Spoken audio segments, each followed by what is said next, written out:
বৃষ্টি থামলেও রাজধানীর কোথাও কোথাও এখনো জলাবদ্ধতা রয়েছে। এ নিয়ে আরও জানাতে এই মুহূর্তে নয়াপল্টনে আছেন সহকর্মী আফজাল হোসেন। সরাসরি যাচ্ছি তার কাছে।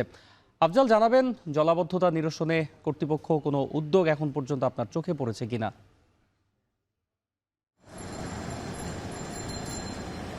অন্যায় কর্তৃপক্ষের উদ্যোগ চোখে পড়েছে। আমরা রাজধানীর বিভিন্ন সড়কে ঘুরেছি দুপুরের পর থেকে এবং দেখেছি যেখানে সবশেষ জলবদ্ধতাটুকু রয়েছে সেখানে সিটি কর্পোরেশনের কর্মীরা এসেছেন। তারা বিভিন্ন পানি বের হওয়ার বা নির্গমনের যে পথগুলো রয়েছে সেখানে পলিথিন বা অন্যান্য যে বস্তুগুলো আটকে আছে তারা সেগুলো সরানোর চেষ্টা করেছেন এবং বেশ কয়েক জায়গায় তাদের কর্মীদেরকে, সিটি কর্পোরেশন কর্মীদেরকে দেখেছি তারা সক্রিয় রয়েছেন। এবং এছাড়া বিভিন্ন এলাকা ভিত্তিক যে সকল কর্মীরা রয়েছেন তাদের একজনের সাথে কথা হয়েছে। তিনি জানিয়েছেন যে এই মুহূর্তে ছুটি বাতিল করে কিভাবে দ্রুত পানি অপসারণ করা যায় সে বিষয়ে কর্তৃপক্ষ থেকে নির্দেশনা রয়েছে।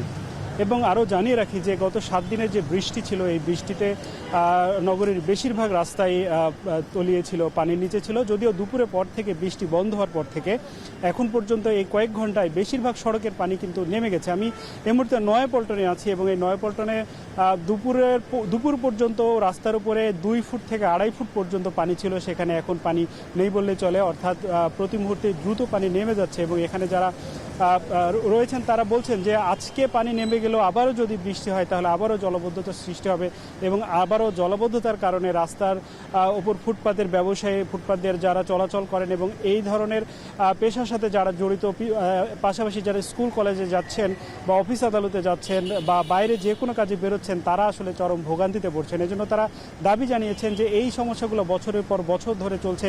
সিটি কর্পোরেশন প্রতি বছর কোটি টাকা বাজেট নিচ্ছে, খরচ করছে, কিন্তু আসলে স্থায়ী কোনো সমাধান হচ্ছে না। এখানে যারা বাসিন্দা রয়েছেন তারা বলছেন যে তারা দাবি জানাচ্ছেন যে এই সমস্যাগুলোর স্থায়ী সমাধান দরকার।